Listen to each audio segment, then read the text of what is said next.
Hi, everybody. Hope you're all doing well. I had another fabulous day, and I really can't wait to leave this place. I had one of my neighbors who I've waved to, and he came over. He came over and just sat down, and I'm like, okay, no call. You're just going to sit down. You're quite entitled, you are seeming like. And he basically threatened my cats. Basically threatened my cats. Told me that he was going on about this black cat, which I think is the black cat that looks like Little One, not Little One. He said he caught a black cat in his squirrel's cage. Now, my two are feral. They've already been caught in cages. Feral cats, they don't go back into cages. But he said that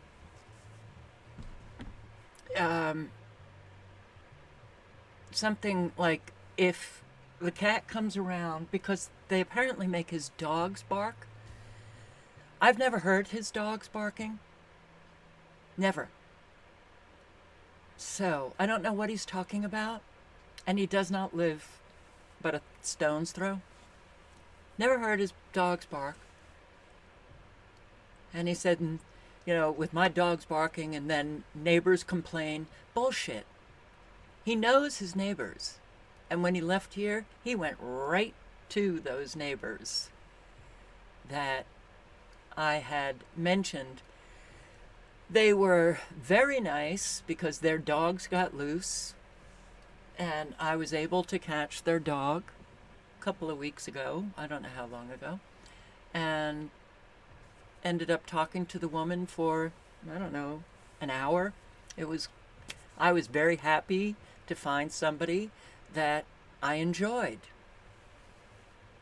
All of that stopped. So I have a subscriber here.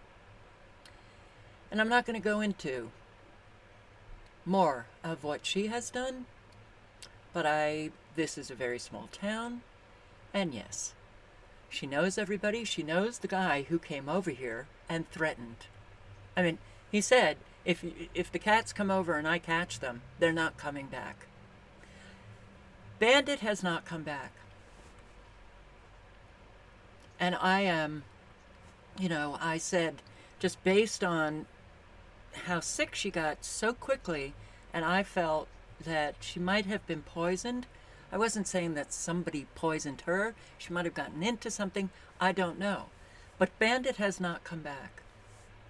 And I really have to wonder, what the hell is going on here? Okay, these people that I've had encounters with here literally scare me. They scare me. I don't. Yeah, well, my cats will not hang out with barking dogs. That's just not what my cats do. Now that black cat that showed up, and I have to wonder because he said he caught a cat. And remember, I was talking about thinking that it was Little One, and I saw, these cuts on either side of the hind of the cat. But also, there were areas where the hair was, gone.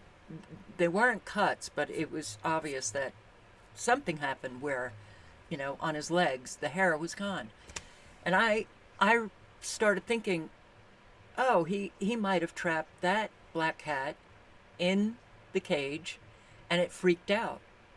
It freaked out, perhaps even for a while in that cage, and ended up hurting himself. I don't know. People are mean.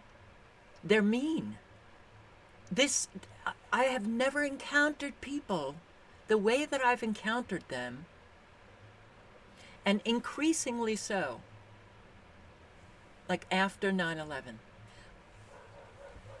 This kind of behavior, I just, I don't understand it.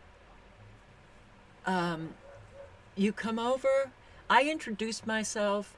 I had heard that his mother had died. I, you know, told him that I was sorry to hear that. And he just went, well, people die. And I'm like, okie dokie. And that's when he started, with the cats. I said, did the black cat have a white collar? I know my cat was not trapped in a trap. Because once trapped, they don't go back in. But he said something, I don't know, white collar, pink collar. I was talking about a cat, a black cat with a purple, it was like a purple collar, but it had faded, so I'm so done with people. I just want to be around people who are considerate, nice. If there's an issue, okay, you bring it up and you talk about it. This, whatever, I fortunately have a place to go. Thank God. And I'm not telling anybody where it is. No one.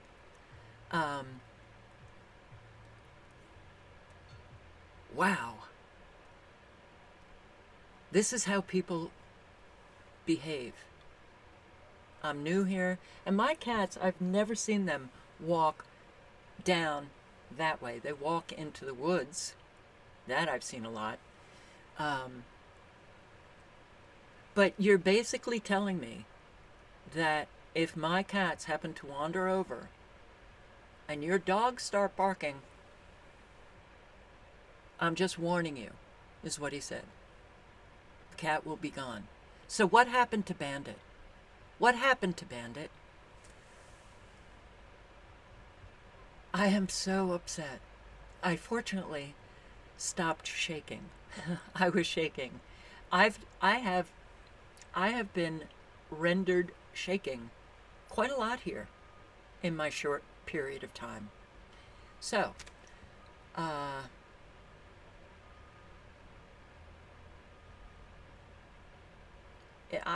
and there are cats all over.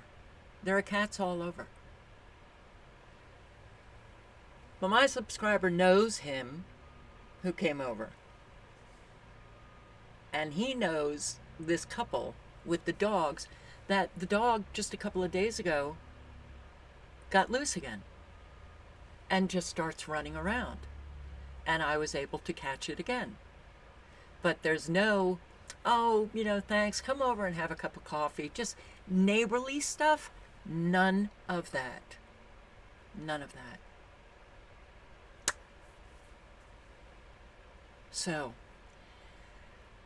I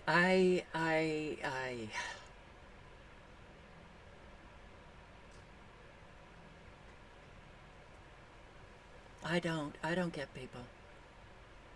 I will never understand this kind of behavior. And yeah, I mean, it looks, I watch them walk. The elderly, they look ill and bitter. I finally understood what bitter means. Because people would call me bitter. I am so not bitter. But I will tell you, the people here that I know are bitter. And they want to strike out at somebody. And, I mean, growing old this way is, as far as I'm concerned, wow.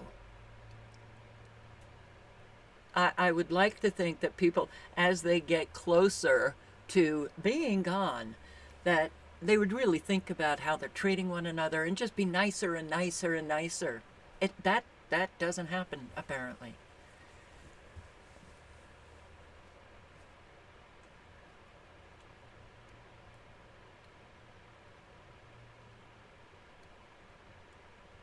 Brenda, I don't know if you're being sarcastic or not, but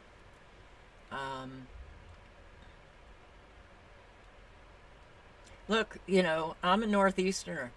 For all I know, this is just fine to treat people like shit. I don't know, in other parts of the country. But it sure as hell not the way we do things on the East Coast. I'm yeah, I don't get it. I honestly don't get it. I'm shocked. I'm okay. Thanks, Brenda. This is not what people should be doing. This is not how people should behave at all. And I didn't even know he had dogs. I don't hear dogs barking. I heard the couple's dog, their dog that gets away, gets off their leash a number of times.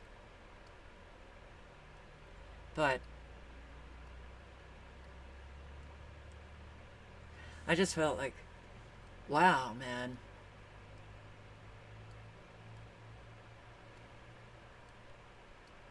I'm step down. I have to create an account, and I can't do that right now. I really, now, once again, I really have to just get out of here, because I'm afraid of what this guy could do to my other cats. I'm not so worried because my cats don't go near people, but is he going to be, I don't know what the hell. I don't want to say things that I don't know, for sure. But, yeah, I do not feel comfortable at all. Not at all. Am I worried? Yeah, I'm worried.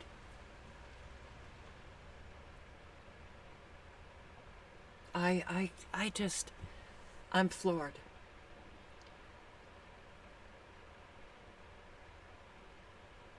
Oh, people around here just have no clue what's going on.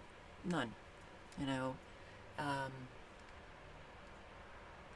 actually, there's an 81-year-old neighbor of mine who we had like a 5-minute conversation, and she knows about the migrants, and she was just talking about, generally speaking, that this country has just gone down. Those are my words, but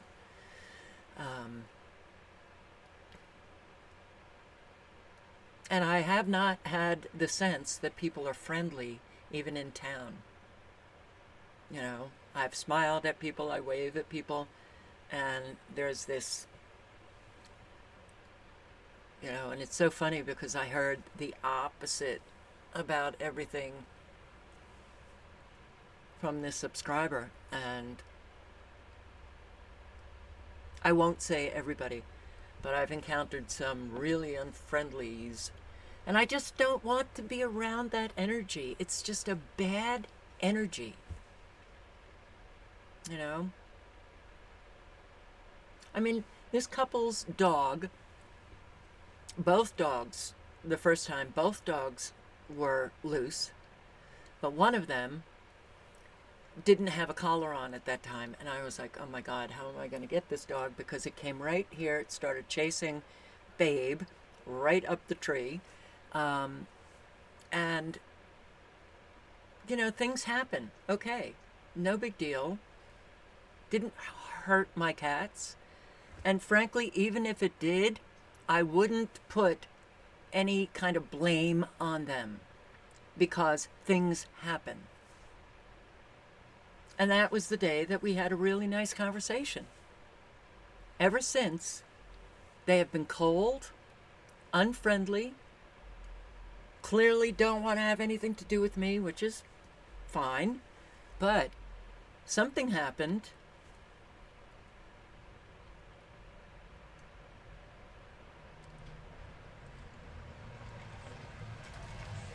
People clearly just, I guess, enjoy treating people like shit, and they don't care how they feel afterwards. So, this is the kind of thing that I've never understood. I still don't understand, and I'll go out so not understanding. So, talk amongst yourselves for just a few minutes because I have to talk to this neighbor about something that happened with his dogs today. Nothing bad, but I'll be back. 1 second.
I apologize. I had to talk to him, and he works, so he's home, he's feeding his dogs, and then he's gonna go. Sorry. Okay. Yeah. A lot going on in the neighborhood. This side, the people are nice. That side, with the exception of my landlord, not so much. But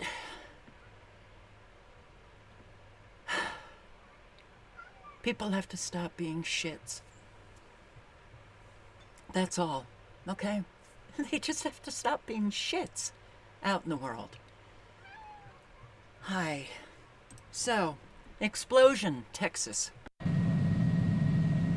Or do it live as we're leaving. Yeah. Either one. Re-rack video or live.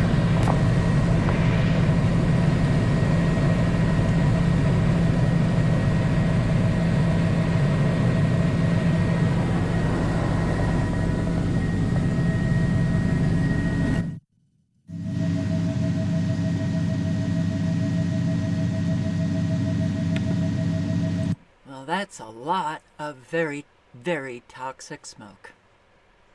Chemical plant explosion. What a surprise. Well, it's not like we haven't seen this before.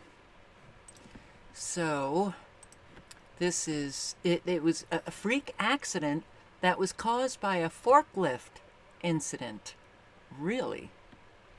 It seems a little odd.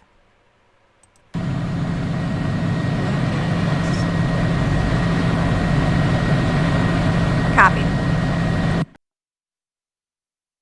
3 counties. Let's see. Emergency authorities in Texas have issued a 3-county-wide shelter-in-place order. At this time, the effects of the chemical in the air are unknown. The neighboring Polk County Emergency Management said in a social media post, area schools have been evacuated and people have been warned to turn off their HVAC systems. Initially, the shelter in place was issued for a whopping 5-mile radius. Well, a 5-mile radius, here there's a 3-county-wide shelter in place, but they can't seem to put this fire out. That's a big problem. Southwest winds continue to be of serious concern for Texas residents living closer to the Gulf Coast. Okay, and apparently Texas had a rare 5.3 magnitude earthquake. West Texas.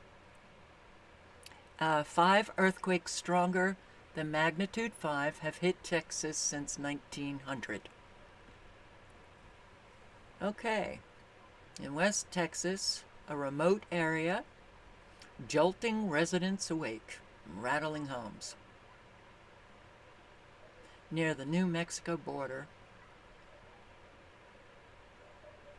And the quake was followed by a series of aftershocks. Well, we do know those extremely low frequencies can cause earthquakes. And Susan Sarandon posted this, and all she wrote is, now. New York, New York. Okay, Susan. I wrote to her saying, if you don't know what you are looking at, do some research on geoengineering. That is a very toxic sky. Look how lined it is. Look at all of that. It's a massive dump of lithium and other very toxic ingredients that they use. Look at this. Anybody looking at this could tell that this is not a natural sunset, but a whole lot of people just believe it's beautiful. It's very toxic. So, we're going to get into the madhouse. Here reporting for Press for Truth with some shocking breaking news that should really have you questioning the motives of the Canadian courts here. Supreme Court says mandatory minimum sentences for child luring is unconstitutional. I've told you how they want to normalize pedophilia so that they can one day legalize it. And this latest move is bringing Canada one step closer in that direction. Child luring is defined in the criminal code under section 172.1. So what is it? Well, you can be charged with child luring if you use the internet to communicate with someone who you know is not 18 years or older with the intent to commit sexual exploitation, incest, child pornography, or sexual assault. Very good, as it should be. So, what's the punishment if you get convicted for this? The criminal code specifies the following penalties for a child luring conviction. In the case of an indictable offense, a minimum of 1 year in jail and potentially up to 14 years in jail. Good. 1 year should be the absolute bare minimum for someone to serve in jail who committed such a crime. But the Canadian courts think otherwise. The Supreme Court of Canada ruled Friday that mandatory minimum sentences for child luring are overly broad and can result in sentences that violate the Charter of Rights protection against cruel and unusual punishment. I'll put the link in the chat. Yeah, okay. A minimum sentence of 1 year if you get charged and indicted for child luring. And cruel and unusual punishment? Oh my God. Okay. We know where this is going, don't we? Yeah. And Jason Whitlock, I don't know Jason well enough to even speak about him, but I was struck by this tweet that he just put out. We as American men are so compromised by our irresponsible choices that we can't defend this country. We're too easily bought off and bribed. We're sellouts, and our politics, culture, and universities reflect that. I know. Oh my God. No, that is true. And we grew up in a culture of just selling out. Money, money, money, money, money. Unfortunately, it has left us, a whole lot of us, with no principles. When you have principles, they literally guide you and motivate you, compel you to take action. When you have none, you think you do, but you're still all about yourself.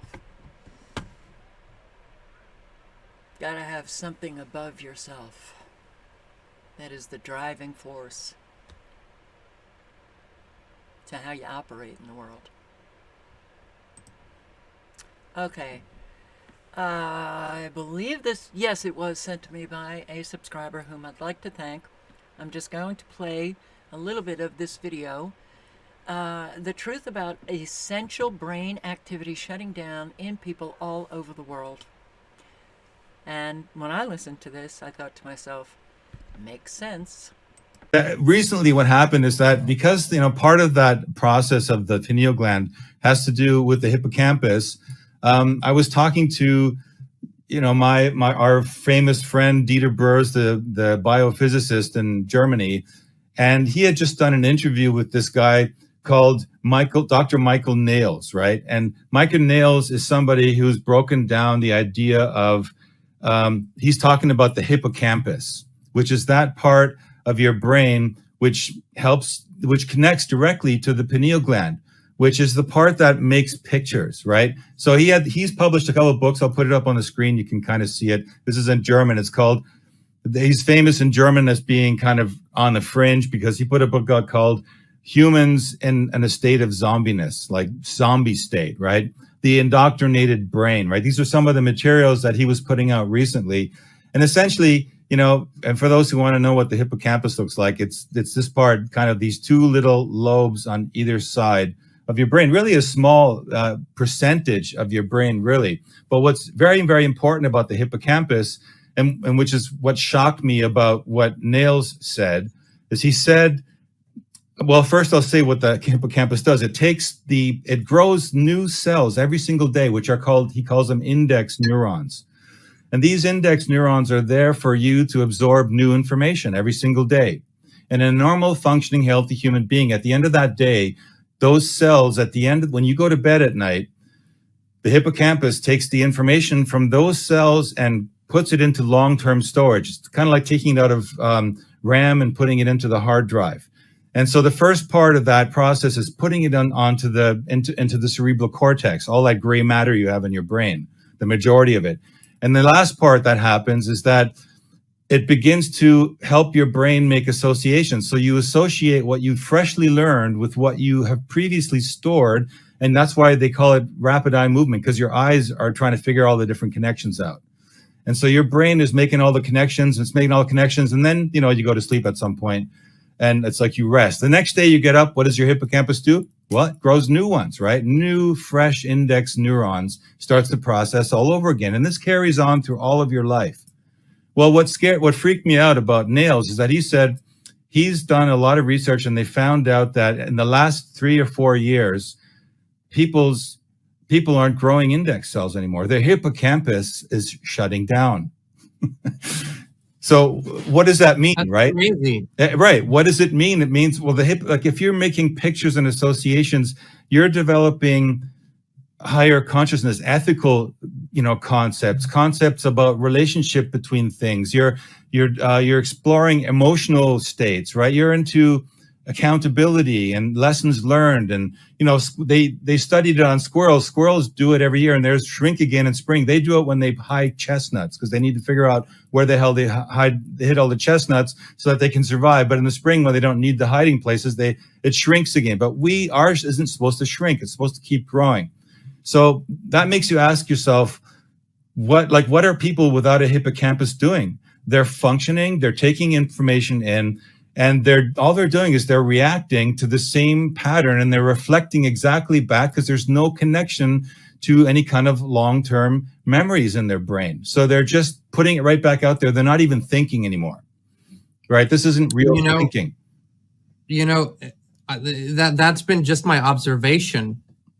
This reactionary state, no real thought, no real contemplation, no real analysis, no real going deeper. It's just literally an emotional reaction to what they see on the surface and then moving forward. And among many factors, I just felt like all the scrolling and the watching of videos and the shorts and whatnot prevents that from even happening. Exactly. By the time you could have thought about it, you're just scrolling past to the next thing. You're past it. You're past it. And the real, I guess, the ultimate part, the most dangerous part of that process, and then I'll be done with Nails, but the most dangerous part, he said, is that when you are put into a state of fear and you're in shock and absolute panic, what do you do when your hippocampus isn't able to process? Well, it actually overwrites what's already stored in the gray matter. It bypasses this reflective process altogether, and it really literally deletes the hard drive, if I want to give it an analogy.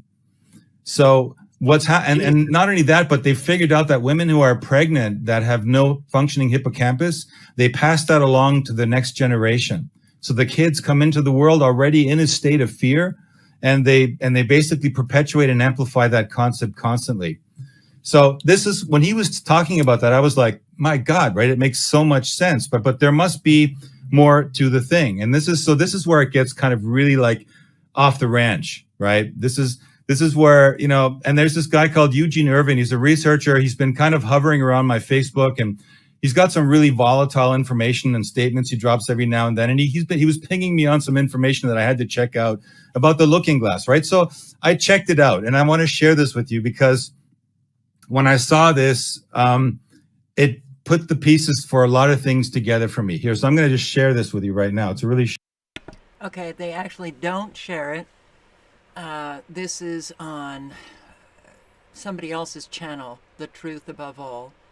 But if you go to theinspiredchannel.com on YouTube or .com, a website, you'll be able to find the information. Did I put the link in?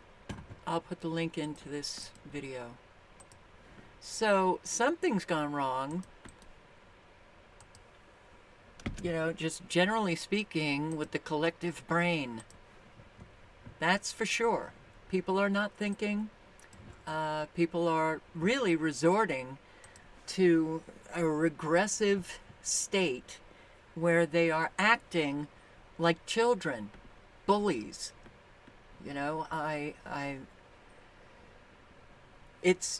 It's scary, frankly. I find it scary because it's very hard to find mature adults.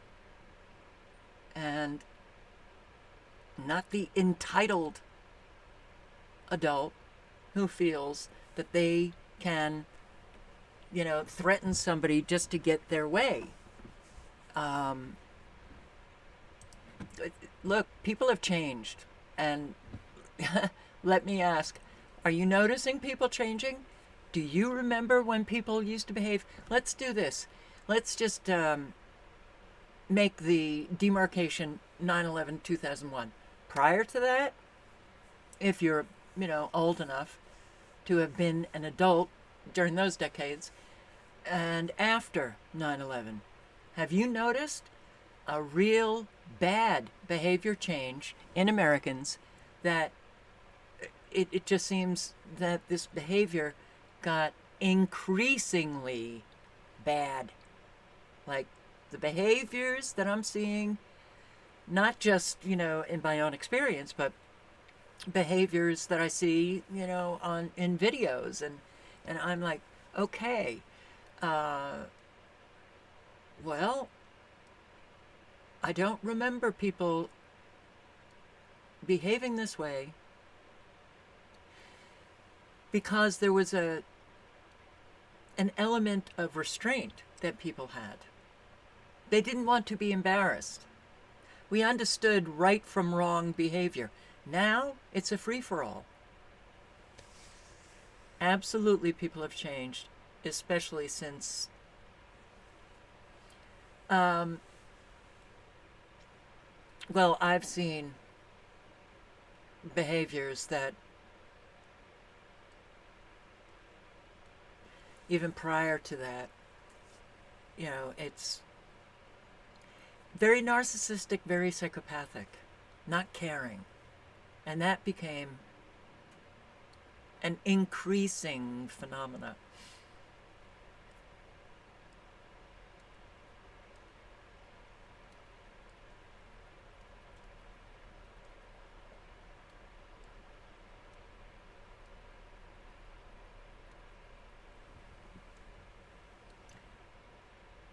Okay.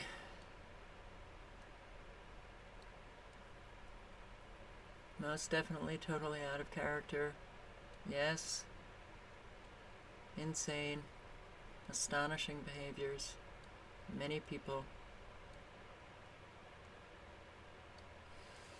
Well, I do think that an awful lot of it has to do with, all of the toxins and the frequencies that are overloading, the individual's body and attacking body parts. And it stresses the body, it stresses the mind, and an awful lot of people don't necessarily feel that stress. For sure, an awful lot of people do not understand how dangerous this saturation of electromagnetic frequencies are, so they don't attribute how they're feeling to what's going on in their environment because they're clueless. But they just keep striking out. And it's, this, I so wanted to just live in a healthy community. Where is it? Okay, despite having a budget of billions of dollars, the U.S. government has only paid out $18,000 to 6 of these people. Wow. To 6. You think there's only 6? No. activists take over and disband Lahaina's town's only relief hub? Now gone after a rift between the Hawaii state representative who started the distribution site and a community activist who helped lead operations. Both sides shared their story with KITV4's Jeremy Lee. He was in Lahaina as truck after truck hauled off what was left of the hub. Refrigerators were next door. Frozen items were coming in daily. Fresh produce was coming in daily. This is the heart of Lahaina. Just below this park, there's nothing left of Lahaina. So this is like the start of Lahaina town now, and the subdivision that I live in. Right now, we're asking you to sit down with us to discuss the concerns of Kilauea Manukau Community Hub. I was literally given an ultimatum and said, you need to leave. And I'm like, I'm not leaving because I kind of started this. And what do you mean? And basically the threat was, well, then we'll take it all away. There was an ultimatum that we gave Ellie, and her response was she did not want to work with us. And What was the ultimatum? that she step aside and become a resource person and let the community fully manage the place. This has been destroyed. The entire thing has been destroyed. And how is this helping the community? Community wasn't in favor of some of the donors or the monies that was coming in by certain donors. One being a government donor. The Tesla wall was just up and right. It took weeks to get it all built up and finalized. A very tall policeman, I did not get his name. I said, I'm a volunteer and a donor, and I want to understand why are you allowing this to happen? And as a result of all of this, I have filed and I have asked the Attorney General's office to do a complete investigation because in my view, what was done here was criminal. Straightforward way to say that they did not want the government right now because they don't trust the government. We just lost a hub that was some kind of ray of hope, some type of help that sort of gave us all a, light at the end of the tunnel saying, hey, we're pulling together, we're rebuilding together. And then it got just ripped out from all of us, like with. So what I don't, okay, I'm hearing both sides, but not enough information to really fully understand what's going on. But you're breaking down a relief hub where people were coming to get, some necessities. You don't want any government involved, but where does that leave the people?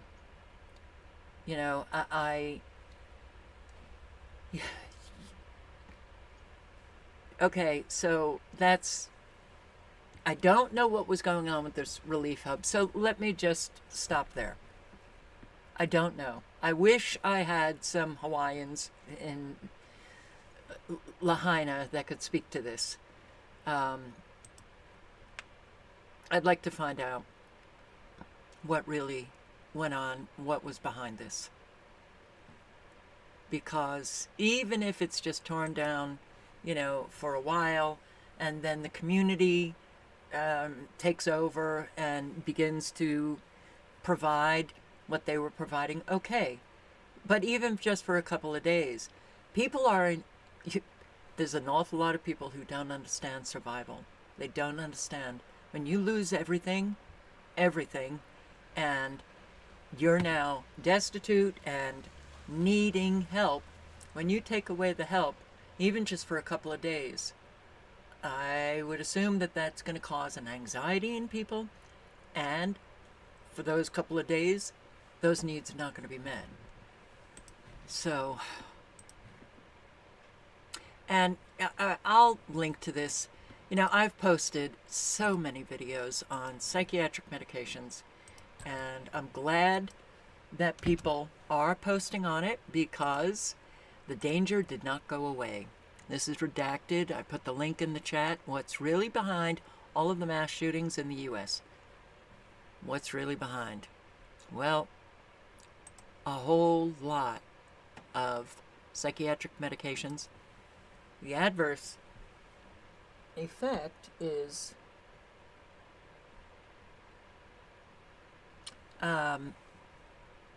homicidal and suicidal ideation.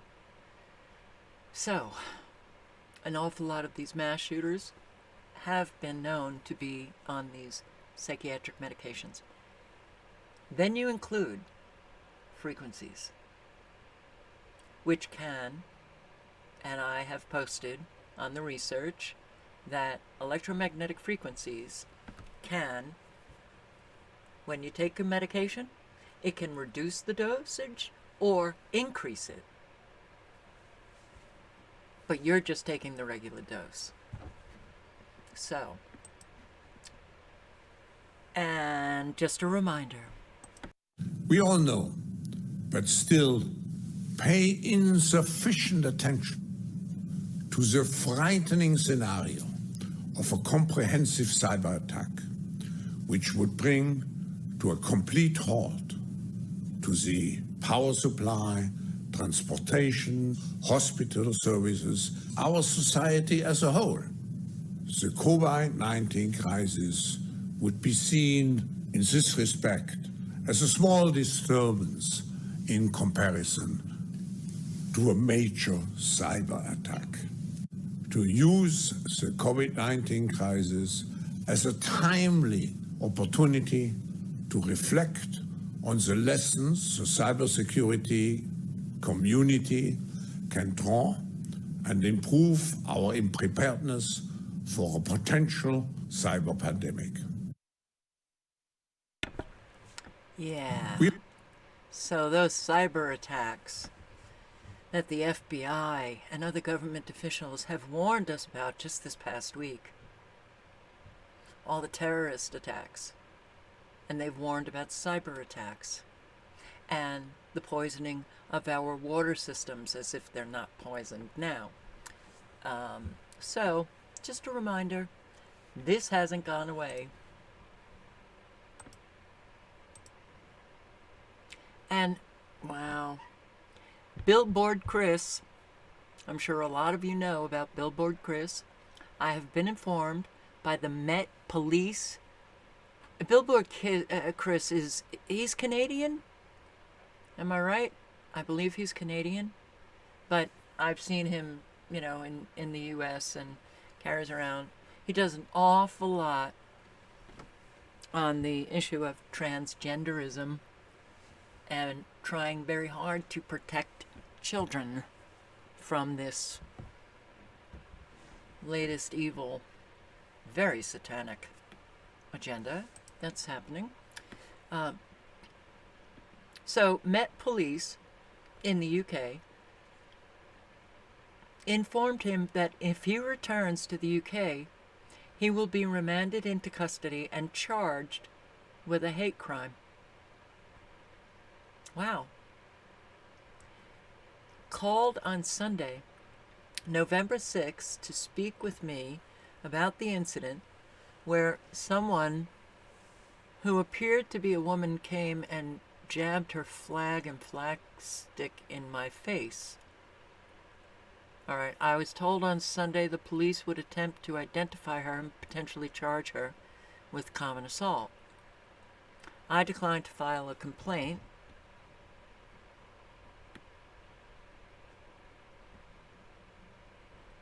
And today I receive a phone call from DCI Marcus Shaps, who wanted to know if I was still in the UK.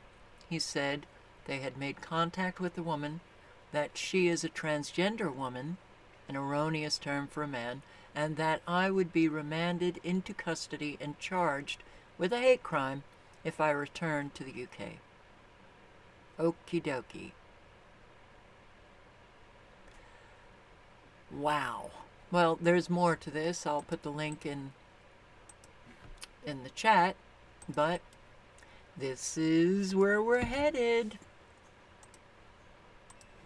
Just charging people, throwing them in jail for doing what's right.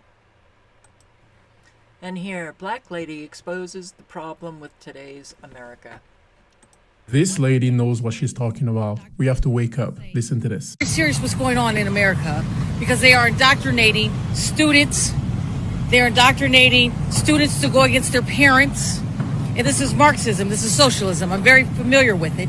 And I want everybody to educate themselves. They have taken positions in government. They have taken positions in schools to bring about their ideology. And it's very radical. It's extreme radicalism. I'll give you an example because I'm black.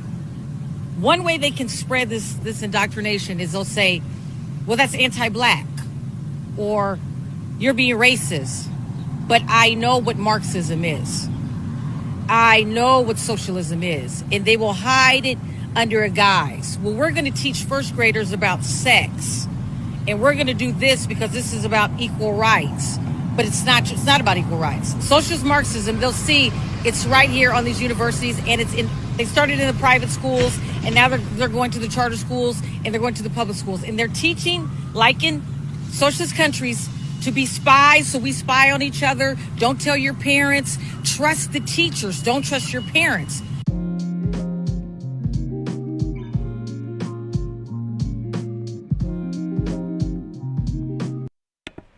This man never changed. Watch. People do know. This lady knows. And we just need more people who understand what is happening. Everything that's happening is very, very dangerous. Very dangerous. Federal government, this is Thomas Massey, who is the representative for Kentucky. Okay, Republican. Federal government has mandated that all vehicles sold after 2026 must have a kill switch that can disable your vehicle based on your driving performance. My amendment to defund that unconstitutional mandate failed tonight. And here is the roll call. The A's and the nays. I'll put the link in. All vehicles will have a kill switch. You think your government is maybe trying to control every aspect of your life? Was stolen from her vehicle. KTVU has learned that District Attorney Price was a victim of a car break-in in Oakland yesterday. That incident happened at 27th and Telegraph outside the Family Justice Centers.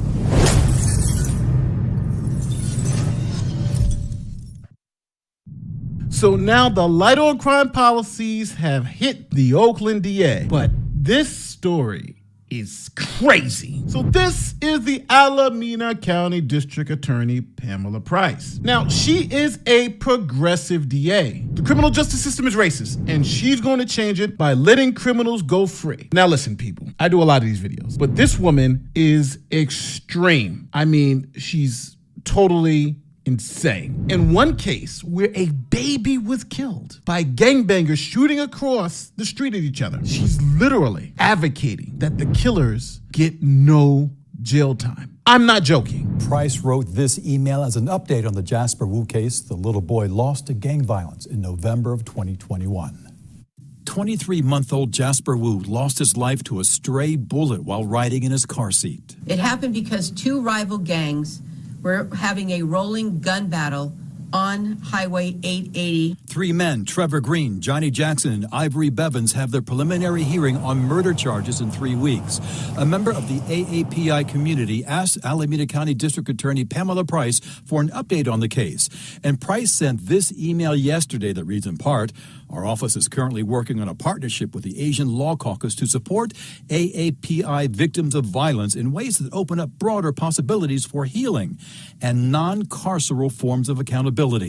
Non-carceral, meaning no jail time, even for violent criminals. If I were Jasper's parents, I would be highly offended and I would be very fearful. Norbert Chu is a retired Alameda County Senior Deputy District Attorney. He served for 35 years. He says looking at that email, it is clear Price is paving the way for lesser charges and lesser sentencing in the Jasper Wu case. He called it insulting. Now let me explain to you what's It's George Soros behind a whole lot of these DAs that are just letting criminals walk back on the street. But apparently she was hit. Oh, they stole my laptop or something. Yeah, well, check it out. So why is everyone losing their minds? This just came up on my feed, and I just listened to a few minutes of it, and I thought it was interesting. And I'm going to put the link in the chat because what I heard, well, it goes along with what we're living today. One of the things that we've spoken about privately that we haven't yet spoken about publicly is victimhood. And James Cantor came on the show. He's a sex researcher. He gave me this really interesting quote I wanted you to react to. Shifting from aiding victims to aiding everyone who claims victimhood has led to an awful lot of charlatanism. Shifting from doing good to looking good has led to an awful lot of virtue signaling. Their interaction is now Western culture, at least online. What do you think about that? I think it's true. And if you think about, I believe people respond to incentives. That's fundamentally the driving force of all human behavior. We respond to incentives. If you incentivize victimhood, you're going to get victims. And I think online is really the shift that happens because the online world rewards it, and it also allows people to fake victimhood in a way that in person you can't really. Like if you see someone living in a massive house, you go, well, you may be a victim in some ways, but you actually well taken care of here. But online, you can create any avatar you want, and that avatar can be projected onto the online space from a mansion. And that's kind of where we are. Yeah, the fact that our opinions are more important than our deeds and our words are scrutinized while our actions are done in private. How many people have we seen over the last few years? Ellen DeGeneres, Lizzo, who's that late night host that just got popped for apparently being Jimmy Fallon, I think, allegedly has these people that outwardly are supposed to be champion for the underclass. Like, I'm supporting women of all sizes, or I'm supporting people that have different sexual orientations, or I do the whatever. And then you find out behind the scenes that they can't even treat a PA with dignity. I don't know. It seems to me like being someone who out front proselytizes about standing up for the underclass is almost becoming a red flag to go, I probably should scrutinize what's actually going on behind the scenes here. When I was a stand-up comedian, in the comedy world, there's a golden rule of this. The more a comedian talks about how he's a male feminist on stage, the sleazier he is backstage. It's like a golden rule, never fails, always the same. So anyone who goes on stage and talks about how brilliant they are, they're always, always, always sleazy and evil behind the scenes. It's just how it works. And I think it's a kind of compensatory mechanism. People who are hiding a bunch of shit have to go out and then pretend to be something they're not. Their morality sort of stands on the shoulders of this performative bullshit. Is there a solution to this? Is there a way that we can scrutinize, given that people's deeds and their actions and their words and their opinions are always going to be far apart? I think that we are living through a digital revolution for which we're not prepared. Naturally, that's what revolution is, right? It's a change in the paradigm of how we exist. All right, I'm going to put the link in again. A very good talk. Certainly stimulates the hippocampus. Stimulates thinking. And I just want to say that I don't think it's just the digital age that has produced this, because the separation between what people claim they are and how they live their life, it's easily seen when you do a little bit of work on yourself and you recognize, oh, I was full of shit. That's when you begin to recognize, oh, I live in the land of full of shit. That has been going on. I think the digital age has only exacerbated this behavior because people can come online. I guess they feel anonymous and They pretend to be something that they're not.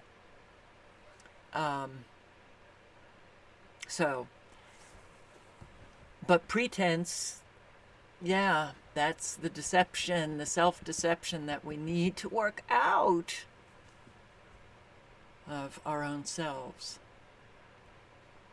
And until you begin to recognize, I've never worked on myself and I really should take a look in the mirror. When you do that seriously, that's when you begin to see the self-deception that is crucial. That's the truth that will set you free. Lavrov, he is Russia's foreign minister, Sergei Lavrov, said the West is pushing Middle East region to brink of a big war. Yes, it is. Primarily the US of A. So this I also received from a subscriber whom I'd like to thank. And I'm going to play a few minutes. This is the Canadian Prepper. I put the link in the chat. It's the Odyssey link. And I think he's right on. That you would have to be among the most insipid of NPCs not to realize what is going on. This is probably going to be my most frenetic, overconfident, careless prediction video that I've ever made, but everything just kind of fell into alignment for me today, and I'm here to share my meta-analysis of what's about to happen in the Middle East. Understand that what is happening right now in the Middle East is the culmination of decades of historical tensions that are now arising to the surface to fight the final battle. This is it. And it was all brought out by that festering wound of a Russia invading Ukraine and the divide between East and West and the decoupling. That's what's bringing this out. And it has to end in chaos. Unfortunately, there is no peaceful resolution to this. If you want to take the analogy of a two-state solution, okay, because a two-state solution in Palestine and Israel would effectively you could extrapolate that to the rest of the Middle East, that same model, and then it should work. It's never going to work. You're never going to have a two-state solution. Even if you had one, those two countries would eventually go to war, probably within a few months, much less a few years. Now, get a load of this, okay? We got to talk about what is about to go down. I want you to hold this image in your mind. This is Saudi Aramco burning just a couple years ago, when the Yemenis and the Houthis, I should say, lit it on fire. Understand that what is happening in the Middle East, it's all about oil, it's all about money. There's no good guys or bad guys, there's gangsters on all sides. So this tribalistic bullshit, keep it to yourself. If you want to cheer for your home team, that's fine. That's not the game that I play because I'm trying to view this as objectively as possible and not get caught up in the whirlwind of propaganda that's out there. Now, guys, take a look at this guy. Isn't that an approachable mug? Yes, that's what humanitarian looks like, according to the U.S. media. Okay, so this guy's name is Yoav Gallant. He's the defense minister of Israel. He said today, and I'm just saying this first, so it sets the tone, because he's telling you what's about to happen. Anytime a military general, or in his case, a defense minister, the top guy says something like this, you know that there's going to be a hardcore pivot or a major decision that's about to be made. The pressure on us will increase. We may soon be forced to make difficult decisions. For me, fighting cannot be stopped until its achievements are reached. No going back. No stopping, just going forward. He said that we may soon be forced to make difficult decisions. And this was today. Canadian Prepper posted this today. What do you think he means by that? Well, while we let that fester, let's just talk about some of the other data points that are coming out, because the conveyor belt of information is so fast right now that people forget what happened just a few days ago, okay? Much less weeks and months ago. And the stuff that happened weeks and months ago was what really is forming the basis for what is going on right now. Many people are assuaged by the relative calm in the markets and the oil pullback. No. All smoke and mirrors. I personally believe, and this is just a personal opinion, that oil is going to rebound viciously when this thing starts. We have central banks on a gold buying spree, the most gold that they've bought ever in the last 2 years, 2,000 tons.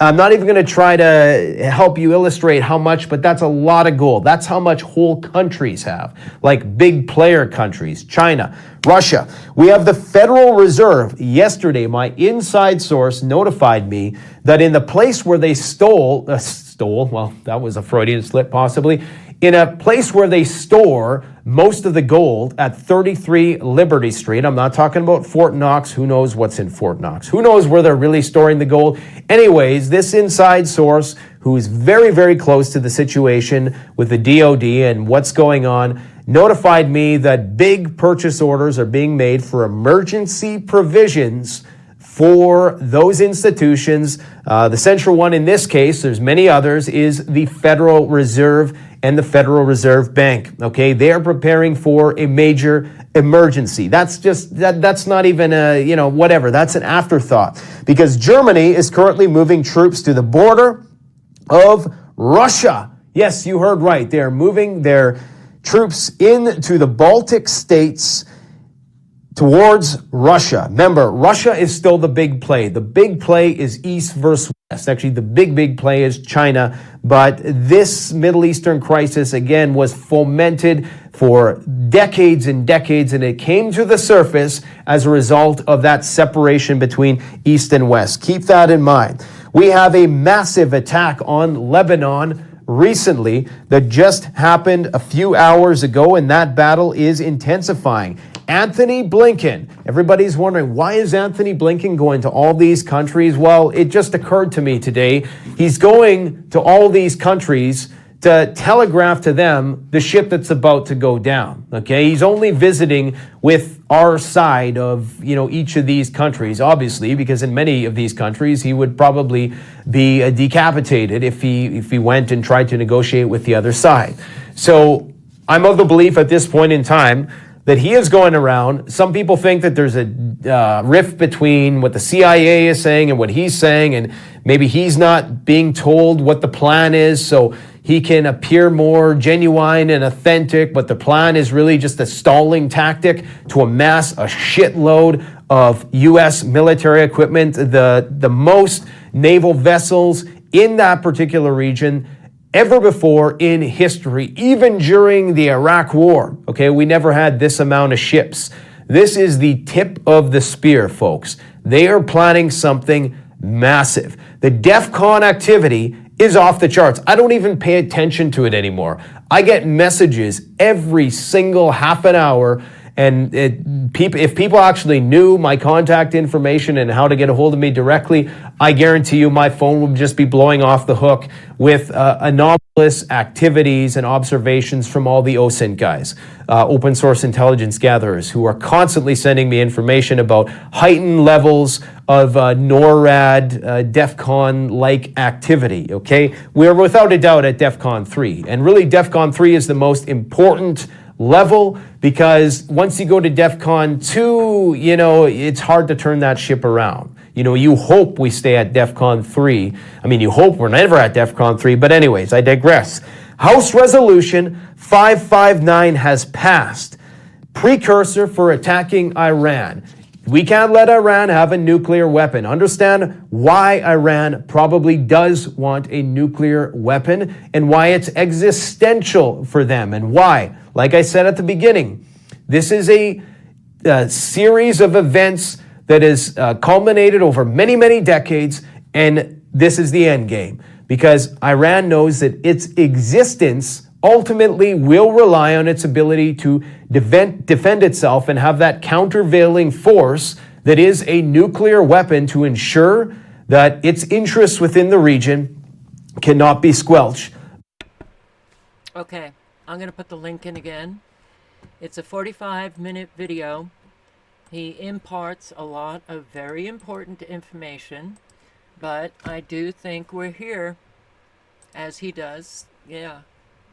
And don't think for one moment that that big war that's already spinning out of control. He talks about what's happening in Lebanon and Yemen, and so it's already spinning out of control. Do not think for one moment that it ain't coming to you. We have been very comfortable, yeah, just allowing our government to kill an awful lot of people in a lot of Mideast nation states. Well, they don't like us. Look at the open border. They're coming across. A whole lot are coming across. Sleeper cells, get ready. Get ready. So, okay, all of these people who are pulling down posters of the hostages, I do not understand this behavior, except that it's so, with this mindset of I'm on this team and I don't want to see anything from this team. But this is going on. I mean, you have government officials caught pulling down these posters. Now you have students in USC. Is that the University of South Carolina? Why are you taking those down?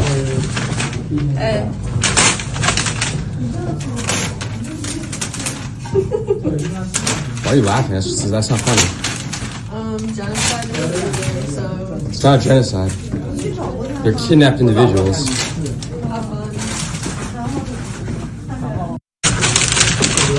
Why are you And she thinks it's funny. Oh my God.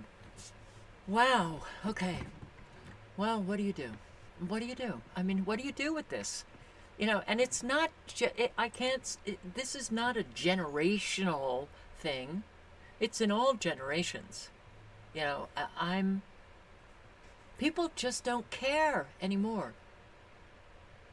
And so she giggles when she's spotted and called out, but doesn't stop, right? I mean, people, is there any embarrassment anymore in people? Or has that just been kind of weeded out of human beings?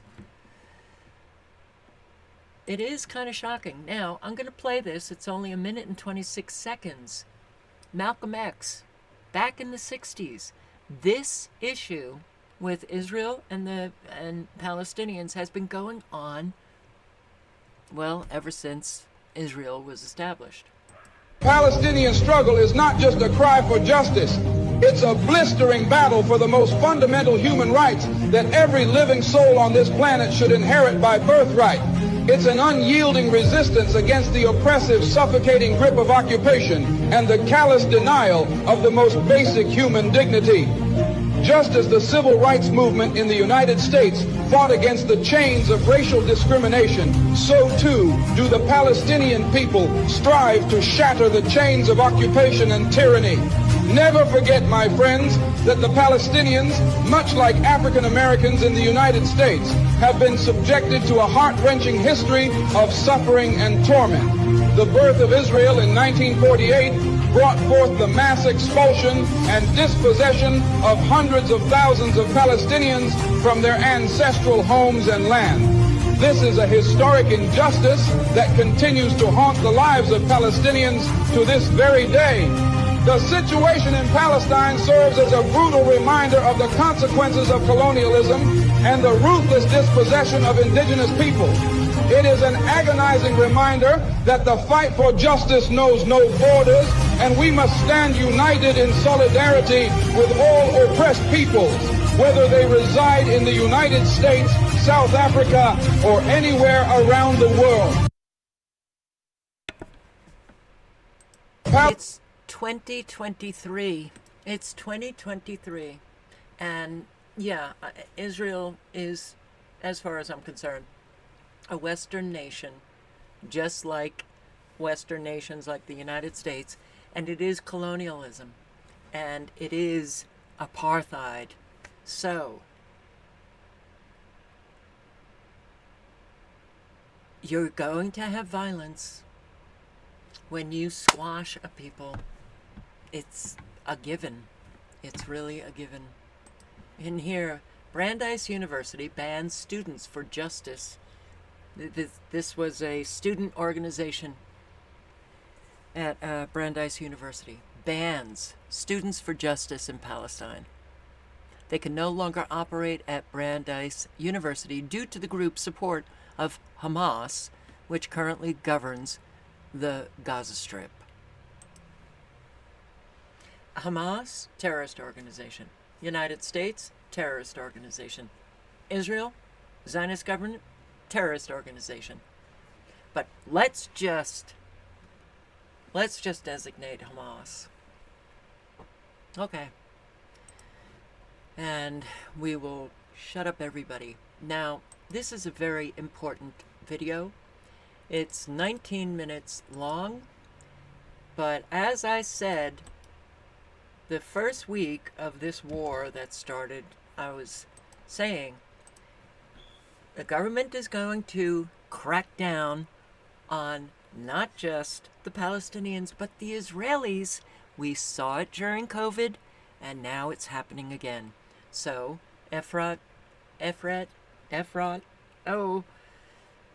Finnegan, under the guise of war, Israel government restricts rights of Israelis. Again, Zionist government does not care about the Jews and the Israelis. They only care about their own power and their own mission. And unfortunately, yes, already the Israelis, the noose around the neck is getting tighter and tighter. Let's see. Oh, I should have timed this. All right. November 7th, 2023, a month into the war. I'm Efrat Fenigzon, bringing you an update from Israel. I'll touch on several topics today. October 7th impacts, the general atmosphere and mainstream narrative in Israel, my personal angle, and a list of 7 government restrictions under the guise of war, which to me feel like a further decline into totalitarianism. So stick with me until the end. And I do want to point out what she is saying that's happening in Israel will be happening to all of us. Horrific, inhumane massacre happened on October 7th. Everyone was shocked. We, the people, could not have imagined an atrocity of this magnitude and cruelty. 1,400 people were murdered and slaughtered, and 241 people, including children and babies, were taken hostage and are still under captivity or declared missing. Obviously, this has sparked a bloody war. We can all witness its horrible results. Social media and mainstream media are serving disturbing content at a dazzling pace. More pieces of information are coming out every day. I listen to the testimonies and try to discern truth from cover-ups. And while it seems Israel Defense Forces indeed failed to answer this large-scale invasion of Hamas to Israel, I still don't have a clear answer to why they failed and what exactly happened on October 7th that this massacre could have possibly happened.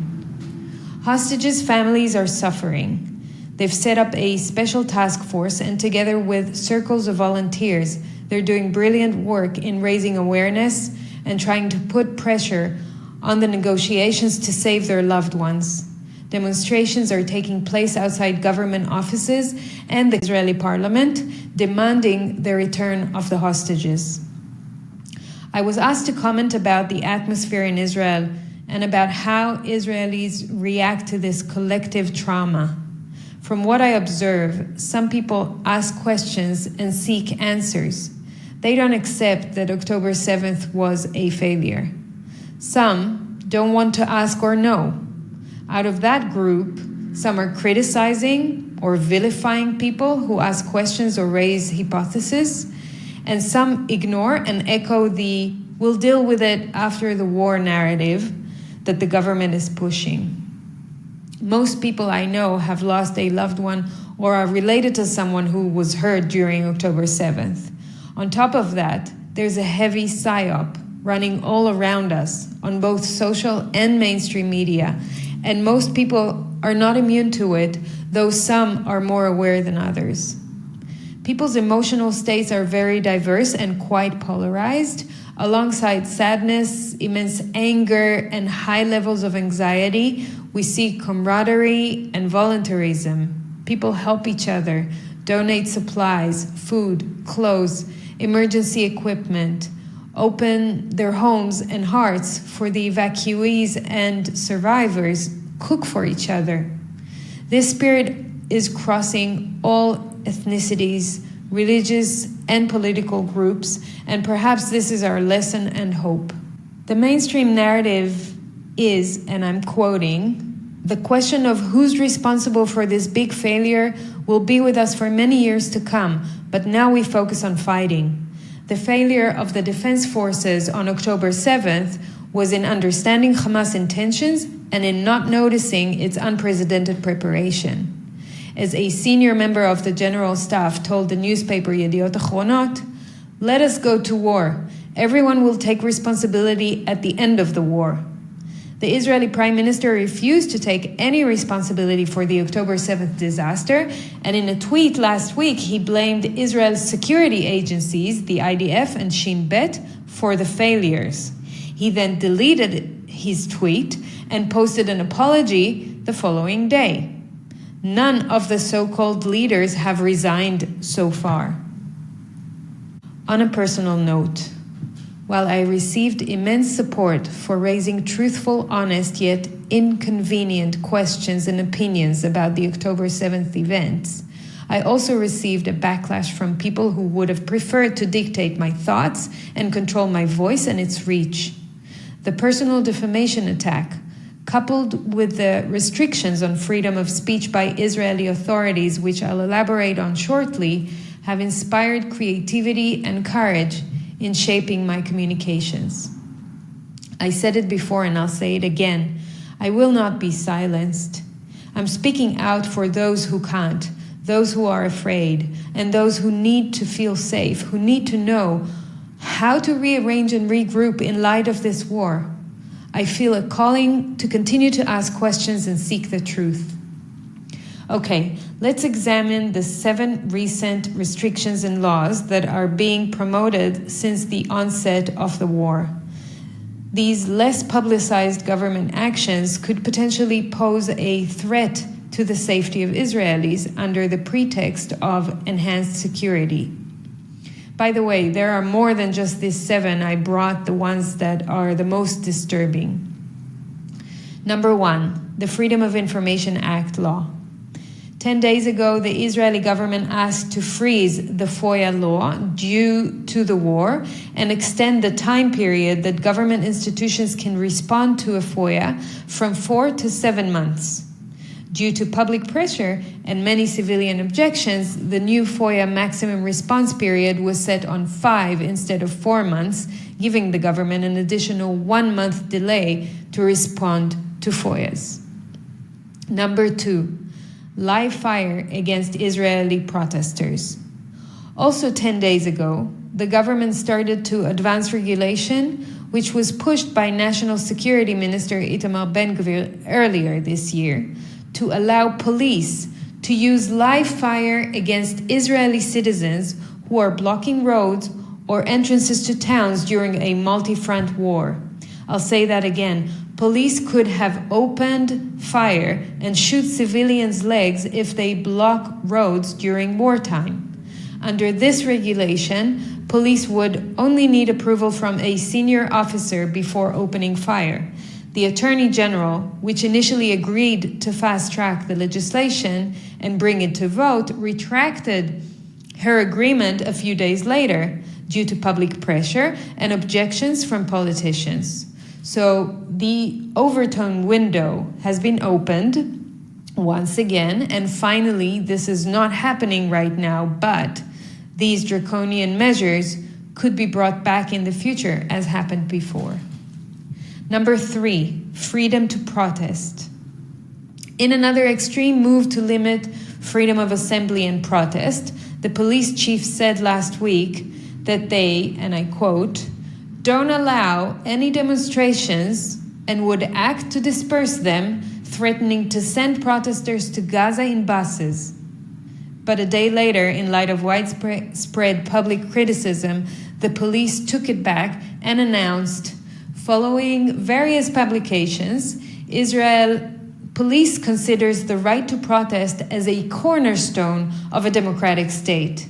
During the war, protests of any kind will be allowed in accordance with the law and compliance with the police and home front command conditions. Now they are allowing us to protest. We've seen something similar to this during COVID. The government tried to use its emergency powers under the Enabling Act to forbid people to protest, and they limited it at first to 100 meters from home and then 1 kilometer away from home. Due to public resistance, this was lifted and the freedom to protest was kept on the most part, not without police violence, but that's another story. My point here is that civilian resistance and non-compliance works. We must not accept these draconian measures on our liberties under any justification: war, virus, or end of the world climate change. Number 4, incitement and conspiracy theories. The Israeli police had set up a special task force to monitor speech online. This force, which was established in May 2023, has been operating on high speed since the war began. They've already imprisoned 103 suspects and 44 indictments have been filed in an expedited procedure against those who incite terrorism and express support for Hamas. Most of those who were arrested were people who have shown support in Hamas terror actions or showed intention to harm others. The police task force is also working diligently to remove social media posts which are encouraging terror acts. About 1,000 such posts have been removed already. In my opinion, while any incitement to violence and support of a terrorist organization are wrong, dangerous, and should be handled, the slippery slope is allowing this special police task force to threaten citizens who raise different opinions, and I'll explain where I see this slope. A week after the massacre, a police subcommissioner released a deterrent note referring to a number of Israelis who, since the beginning of the war, have been spreading conspiracy theories online, hinting on an inside job, which he claims is completely unfounded. The subcommissioner said those people are echoing Hamas or Iran conspiracy theories, and I quote him, in cases where it is Israeli citizens who spread these fake theories, most of them are expected to soon find themselves in the police interrogation rooms. We will reach out to anyone who tries to harm the public's well-being and safety by publishing such news or theories that the enemy is trying to echo in Israeli society. Needless to say, this can be transformed into an amendment to the law or new law if they should choose to take it one step further. Remember that such efficient handling of incitement and such swift measures were not taken when people, including politicians and doctors, incited against Israeli citizens during COVID. Number 5, agriculture aid and free speech. Israeli agriculture is in a dire situation. While Israeli farmers are suffering from shortage of employees evacuation from fields in border proximity, or having to close their agriculture businesses or farms, the Israeli Ministry of Agriculture has opened a war room. This war room monitors online posts and media reports against the ministry, which is related to food security, in order to fight those who express criticism. Rather than helping the farmers in need, the government is seeking further control over speech and protection of its reputation. Two noteworthy developments. One, the Israeli public has shown great support for our local agriculture. It's evident that people recognize the critical role it plays in securing our future, with many individuals volunteering for tasks such as picking, sorting, working in the fields, transporting, and trading of goods. Number two, just yesterday, the Ministry of Agriculture announced significant aid, both financial and logistical, for our farmers. It appears that the heightened public awareness, robust support for our farmers, and mounting pressure on the authorities have compelled the ministry to step up and actively contribute. This showcases the remarkable power of civilian sovereignty. Number 6, Fight Against Terrorism Bill. This week, the Knesset is expected to approve the Fight Against Terrorism Bill, according to which the systematic and continuous consumption of Hamas and ISIS content will, under certain circumstances, constitute a criminal offense punishable by 1 year in prison. Originally, this bill aimed to criminalize anyone who would passively consume this kind of content, even if they just consumed it and took no action, no incitement, no call to action, nor support of Hamas. It is a thoughts police bill. For merely thinking something, you can end up in jail. The Association of Human Rights in Israel explains, and I quote, "Following the public criticism of the bill's original version, changes were introduced that slightly moderate its damage. The law in its new version requires additional external circumstances for criminalization, indicating identification with ISIS or Hamas, and the passive consumption of the publication is not enough. However, in the shadow of the ambiguity that surrounds many of the elements of the offense, which are subject to the interpretation of the authorities, it is highly doubtful whether this addition will reduce the harm inherent in the law and prevent the entanglement of innocent citizens with suspicions of terrorist offenses. Despite the change, it is still a law that is unprecedented in democratic countries and will have a chilling effect on freedom of expression. There is a gap between the extreme cases that bother the Shin Bet and which the law is intended to prevent, and the language of the law, which could lead to hurting innocent citizens who have no intention of committing terrorism. Number 7, biometric identification. Lastly, a temporary provision that was approved for a strangely long period of 1 year is related to biometric identification. In light of the terror acts on October 7th, Israel was faced with the complex task of identifying a large number of victims. Some of them were almost impossible to recognize. The government solution was to use the biometric database of Israeli citizens for this essential and urgent purpose, which includes transferring information from the biometric database in the Ministry of Interior to the police, Shabak, intelligence agencies, and the IDF. Dissidents to this provision questioned why it was necessary to create it in the first place, as there are currently procedures in the existing law regarding information requests to security agencies.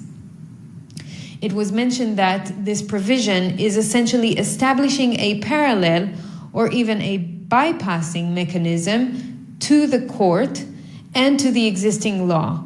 Furthermore, it is not limited to the tasks of identifying bodies and missing persons, but rather It allows security agencies to demand, receive, and possess biometric identification data of a living person who is not necessarily missing or suspected of being dead. To wrap up, I'll end up with a question and a speculation. We see a strong US involvement in this war. We see China and Russia positioning themselves around this conflict. And my next question is whether Israel will turn to the next in line proxy war zone after Ukraine and Russia. There's clearly an East versus West battle here, orchestrated or not, it doesn't matter. As an Israeli that feels like a pawn on a chessboard, I wonder, and I'm sure my fellow Israelis wonder as well, when we will get some answers that will help us navigate our lives. In my view, this war is driven by geopolitical interests as well as local tensions that have reached a boiling point. Above that, war is always fueling certain economies. US bankers and the US military-industrial complex seem to encourage this war in light of potential profits. When I zoom out even further, I see globalist agendas at play, and their driving factors are, number one, diversion from an upcoming global fiat monetary collapse, followed by CBDC, which is their solution for it, and number two, the energy, oil and gas control game, which is related to the weakening petrodollar and US hegemony destabilization. That's my understanding of the global landscape in a nutshell, which I continue to research and collect information on. That's it for now. Thank you for your attention, and thanks to everyone who has supported me and the Israeli public lately. If you wish to support my work as well, I will share a link in the notes. I will put the link to this in the chat, and I sure do hope that you circulate it. The Enabling Act, that is what they're calling one of the bills in Israel, and right after the Reichstag false flag, Hitler and the Nazi Party pushed the Enabling Act. So, war. Wow, they can push through an awful lot of legislation and restrict the rights of their own people. It's coming to us. Don't think this is just going to stay in Israel. It's not.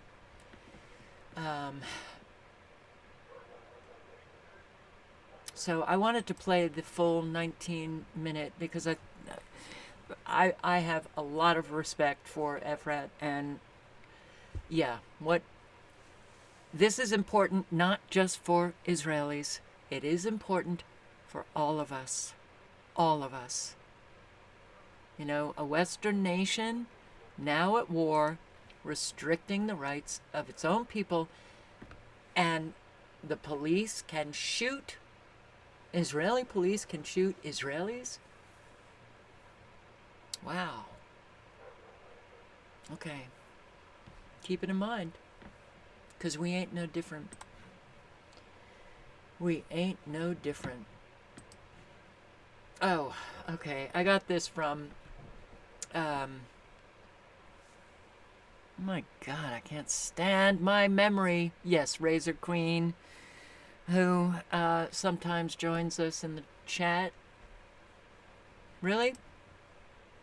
So, the Israeli military releases this and claims that this was destruction caused by Hamas?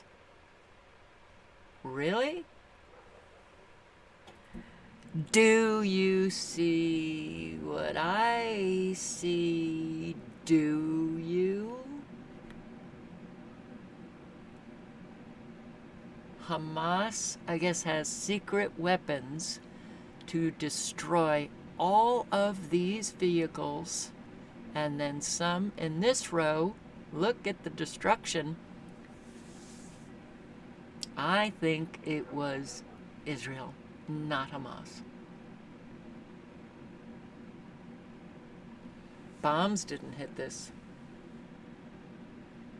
It does look to me, well, do you see what I see? And I wrote back saying, I sure do. What weapons did Hamas have that caused this? No. Nope. Nope.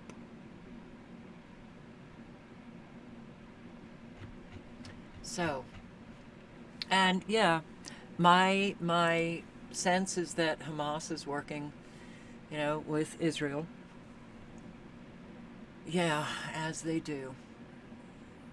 As governments do.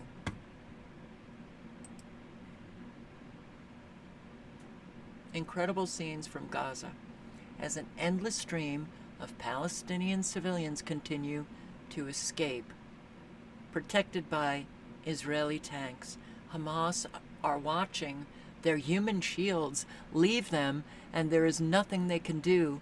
Like the truth or not, Israel is the one saving these people's lives. Really.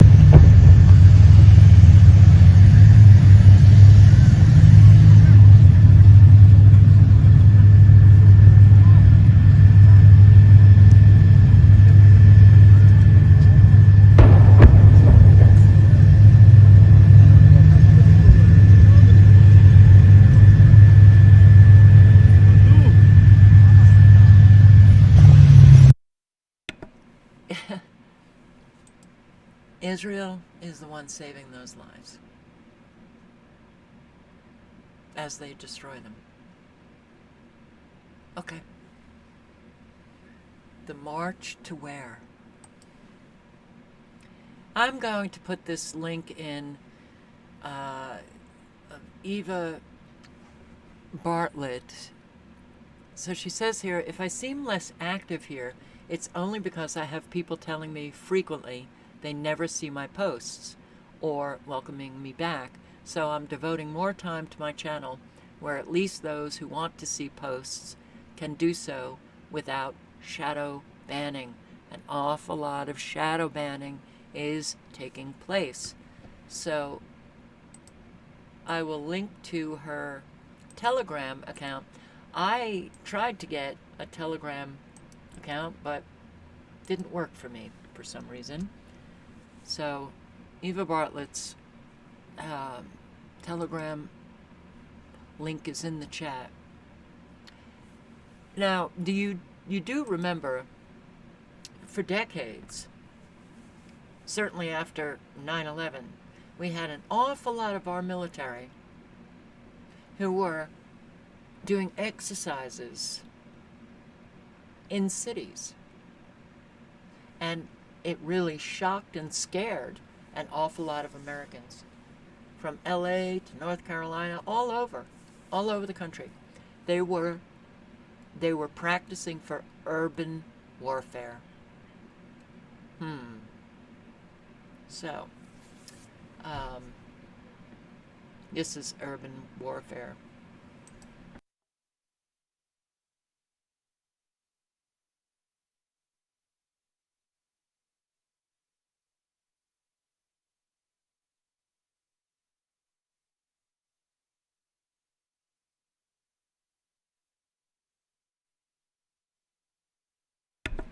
I didn't have my mic on.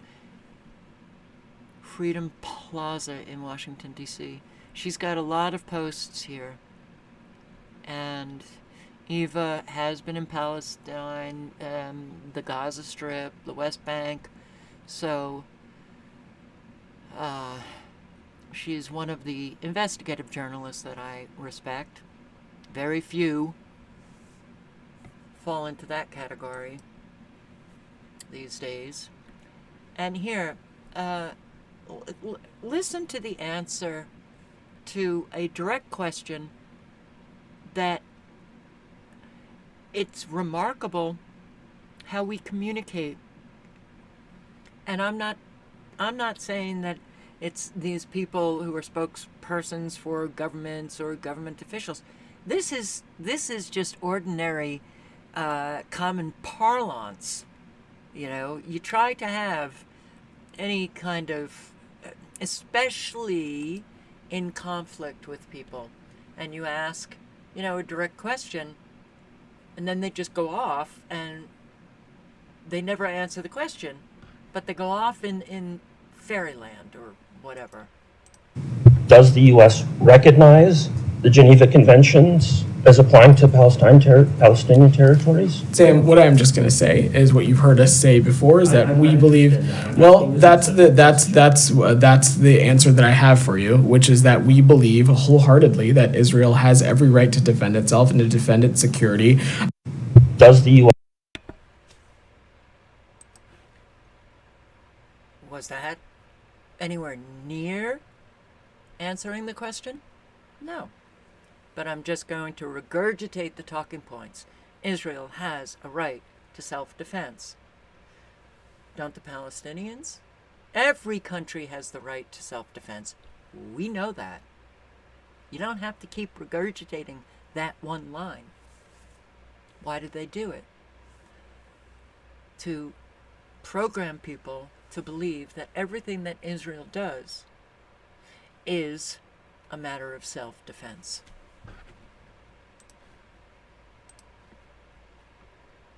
The new Nakba. Palestinians leaving Gaza. Thousands. This is what Israel really wants. Never about self-defense. Where are they going?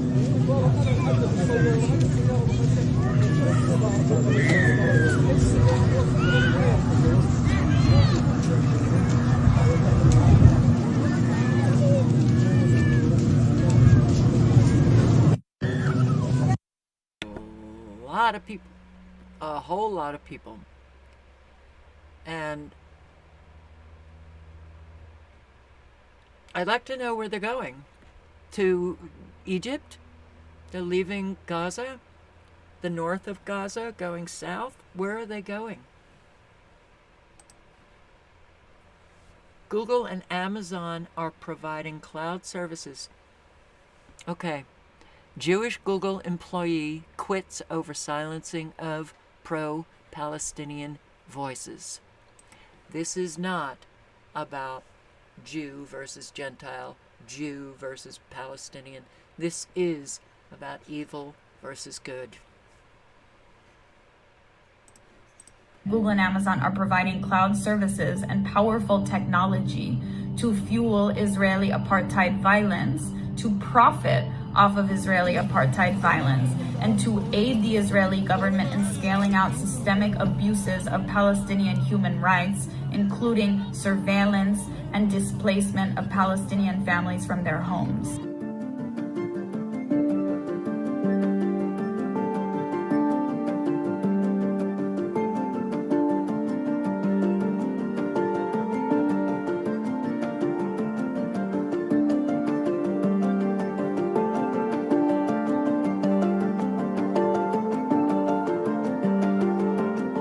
Immediately after speaking out, Google retaliated against me by seeking to oust me from my role. And 25,000 people, in addition to 700 Google workers, petitioned the company, calling on the company to rescind its act of retaliation against me. And Google essentially ignored these thousands of voices of opposition and continues to uphold the act of retaliation, which is in keeping with a larger pattern of reprisal and punishment of workers who hold the company accountable and who organize for the company to make ethical business decisions.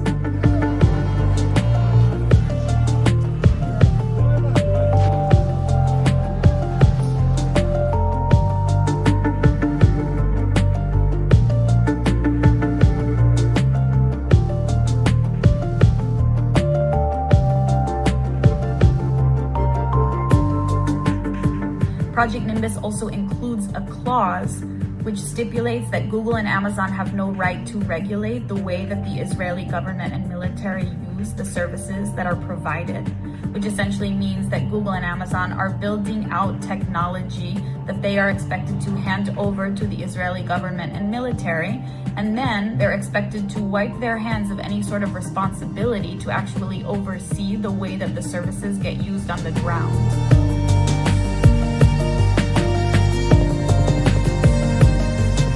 Google has an extensive track record of touting its diversity, equity, and inclusion efforts and touting the idea that Google has a diverse talent pipeline and that Google attracts the most diverse talent in the industry. And Google is essentially contradicting this publicly stated value by punishing workers for speaking out about a violent and unethical business decision through which Google is profiting off of fueling Israeli apartheid. We recognize that as Jewish American Google workers, we have the privilege to feel safe speaking out, and we condemn Google for not affording our Palestinian coworkers the same privilege to feel safe speaking out and to feel safe at work. Google has created and sustained a harmful and toxic culture of censorship and silencing of Palestinian voices. So that was years ago. I remember posting on this, and yeah, this is a woman who actually is guided by principles, not guided by ego. She's guided by a principle. She quits her job. Okay. And here's another one. I'm so glad to see this because it's not just the non-Jews who have been silenced, but Jews have been silenced in the exact same way. They're called anti-Semitic or self-hating Jews. There's an awful lot who are now speaking out, and they need to be speaking out.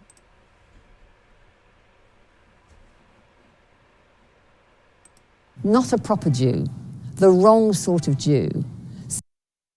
Not a proper Jew, the wrong sort of Jew, self-hating Jew. I was called that for the first time when I was 19 years old at university, where I made a speech in defense of a pro-Palestinian motion. And it was in the Jewish Telegraph. And they front-paged it. This self-hating Jew, she must hate herself when she looks in the mirror. I was 19 years old. I've had people phone me up and say, we're going to put you in a wheelchair. We know where you are. We're outside your door. Probably the worst incident was when I was with my sister at a meeting about anti-Semitism with all Jews on the panel. And people were shouting at us, capos, capos. You're called traitor Jews, capos. Capo was a Jewish inmate of a concentration camp who collaborated with the authorities. We're talking people who collaborated in annihilation of their own people. So it's a pretty bad thing to be called. And it's Jews calling other Jews. Not nice. As a Jew on the left, who is intensely anti-racist and intensely aware of what anti-Semitism is and how dangerous it is, to be called an anti-Semite oneself is about as low as it gets. It's a bit like being accused of paedophilia or something. I cannot really think of anything worse. And it undermines the fight against real anti-Semitism. This is one of the most frightening things for me. People have been weaponizing accusations of anti-Semitism for political ends. The fact that that is going on seriously undermines and endangers our chances of dealing with genuine anti-Semitism, which is a real threat in our society. One of the biggest problems we face is the treatment of our community as if it was just one monolithic block. This is the typical trope of all forms of racism. The Jewish community is not one undifferentiated thing. Its opinions vary, just like every other section of the community. And we find it deeply disturbing that the whole community is treated as one. A lot of us are anti-Zionist, and people need to realize that going back generations, Zionism was not the creed followed by all Jews. Far from it. Marek Edelman, leader of the Warsaw Ghetto Uprising in 1943, said that Jews should always be with the oppressed and never with the oppressor. I mean, for a section of the population whose history, much that's magical and wonderful, but so much that is to do with persecution, the fact that people with that history should identify with the oppressed in every setting seems self-evident to us. And that's where our support for justice for Palestinians comes in. We are identifying with the oppressed. And for anybody to suggest that it is the Israeli state which represents the oppressed in that conflict is pretty short-sighted and misguided. Stop all arms trade with Israel now! Jeremy Corbyn was the reason that more than 300,000 new people flocked into the Labour Party at the end of 2015 and soon after. To have somebody leading that party who was in solidarity with the oppressed against the oppressor consistently throughout his 30-plus years as a Member of Parliament was just such a breath of fresh air. Somebody who clearly wanted to transform society, who really wanted to tackle privilege and inequality in society. It was a hopeful time for all of us, and it was a project that we thought worth fighting for. And it needed defending because all those people who have a vested interest in putting a negative to everything positive that Jeremy said and did, they were mobilising against him and what he represented. One of the most ludicrous allegations against Jeremy Corbyn was that he exhibited anti-Semitism in chairing a meeting in 2010 in Portcullis House where the main speaker was a Holocaust survivor from the Netherlands called Hayo Meyer. I was at that meeting, and what Hayo did was to put on a screen comparisons between the treatment of Palestinians in the occupied territories and the treatment of Jews in areas occupied by the Nazis. And there were uncanny and very unnerving similarities between the way these two communities were treated by the occupying powers in each case. I saw in Auschwitz that if a dominant group wants to dehumanize others, so as the Nazis wanted to dehumanize me, these dominant group must first be dehumanized in a way themselves by diminishing their empathy due to propaganda and indoctrination in order to be able to be as cruel as some were. Okay, but the same holds nowadays for Israel. The most shocking thing to me is the portrayal of that meeting as somehow despicable because we saw a Holocaust survivor comparing his experiences with what he could see happening to Palestinians. What was horrifying about that meeting was that there were a bunch of really intolerant, bigoted, aggressive, bullying, pro-Israel campaigners in that room who shouted Hayo down.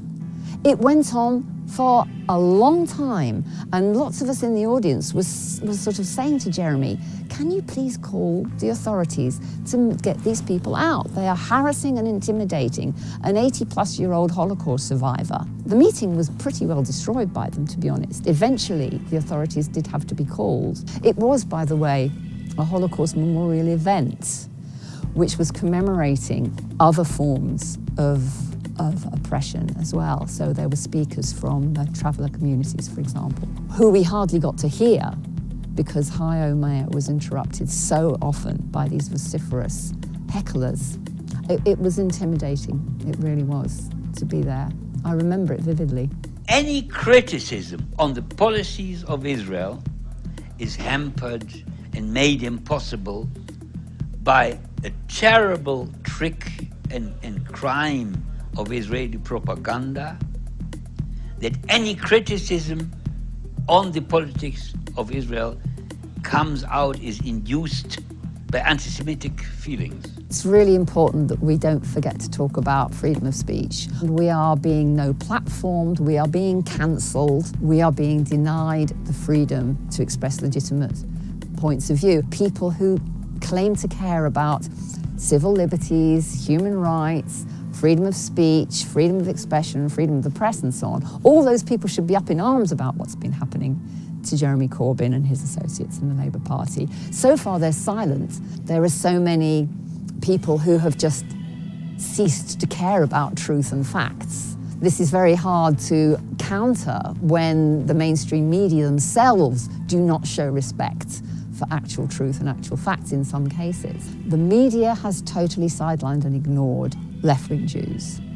not only left-wing Jews, eminent Jewish scholars who have written extensively on the subject of anti-Semitism in the Labour Party and demonstrated that the definition that is being pushed to define what is anti-Semitic is untrustworthy, faulty, actually dangerous, because it conflates being Jewish with being a supporter of Israel, being Jewish with being a Zionist. One of the most important Jewish academics who has spoken on this and been ignored is actually the American academic Kenneth Stern, who wrote the original document upon which the IHRA definition is based. And he has said on a number of occasions, in writing, in letters to Congress in the States, I abhor the way this definition that I drafted to assist data collection is being used to suppress free speech. That was not the purpose that it was designed for. I abhor the way it is being deployed in universities to prevent people who have a certain view about Palestine and Israel from expressing it. There should be no question that Israel and Palestine, as contentious as that is, should be an ideal subject for getting students to think about how do you deal with the competing narratives and competing histories, how do you look at identity, how do you look at the equities and so forth, rather than just feed them into, if something said about Israel that's anti-Zionist, that's anti-Semitism, that ends the matter. It should be the beginning of the questions, not the end of it.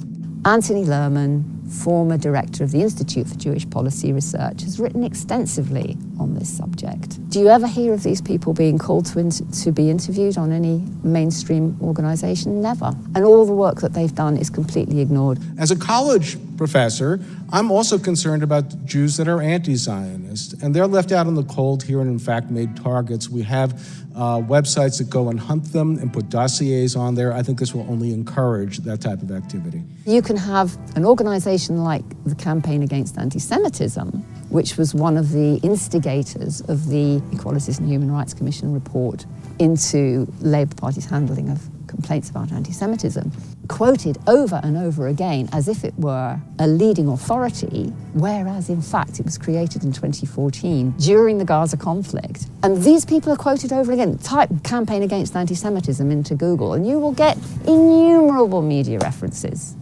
Type in Anthony Lerman or Kenneth Stern and you'll get a few learned dissertations here and there and virtually nothing in mainstream media. We look back at the history of oppression and pogroms that my grandparents had to flee, came to this country, settling into a host community where you know that you are not treated as equal, or you're treated as weird and odd and you have a funny accent.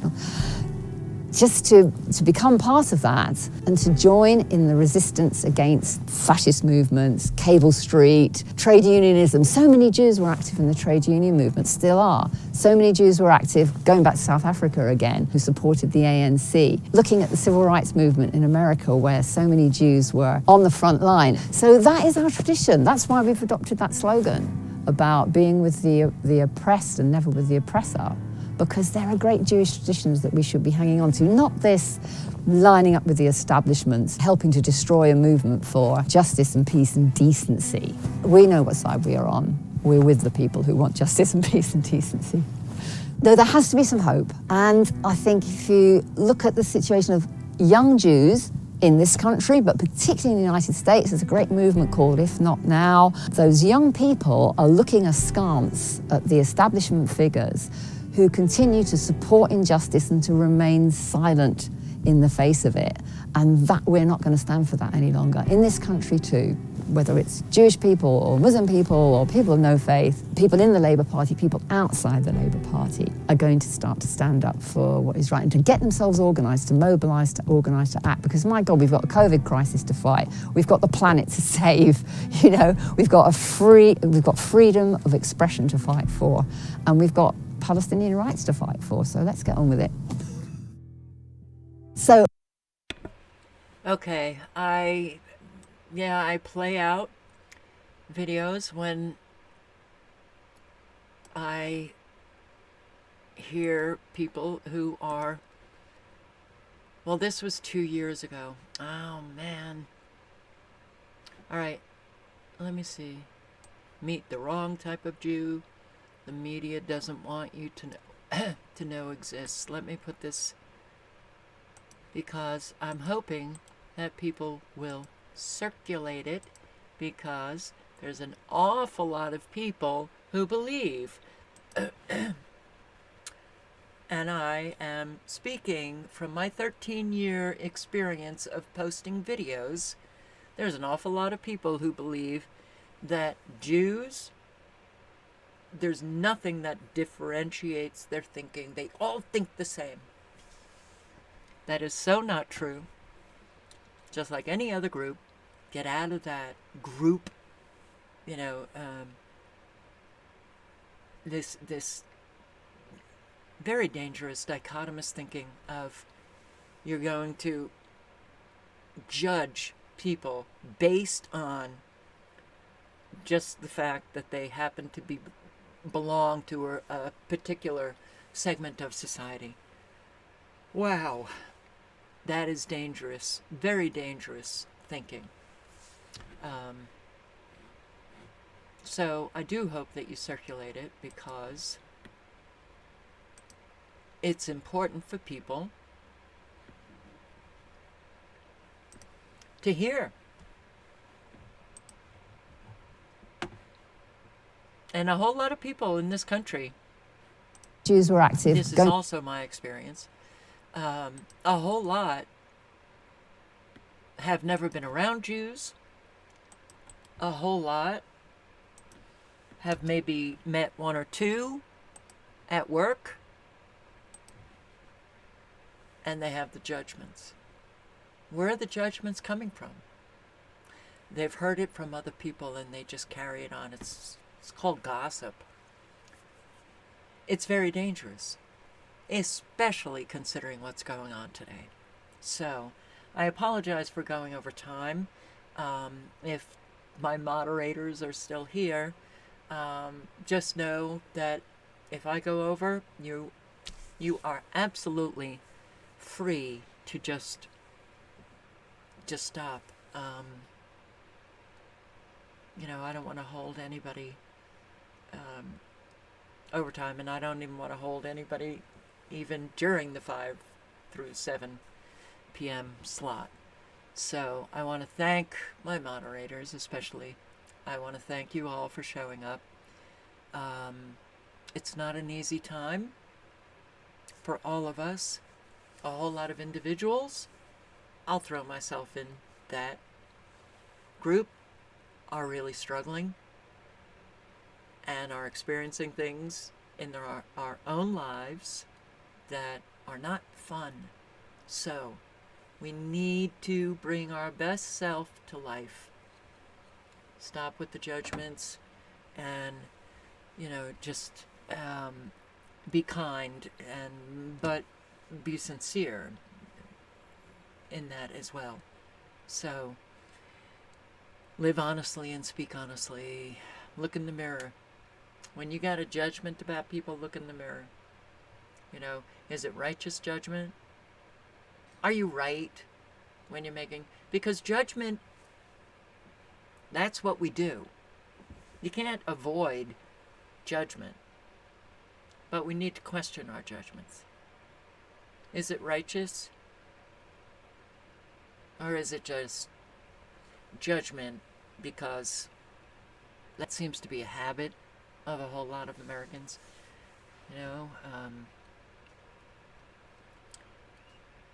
We really do need to bring our best self to life. We need to manifest goodness. It is a war between evil and good. So if you're on the good side, if you're a soldier of good, you're manifesting that goodness on a daily basis. Your family, your friends, your community. So, again, Sherry Hughes, thank you. Marty, thank you. If L78 was here tonight, thank you. And I hope to see you tomorrow night. Stay safe, good night, and good luck. Ciao, guys.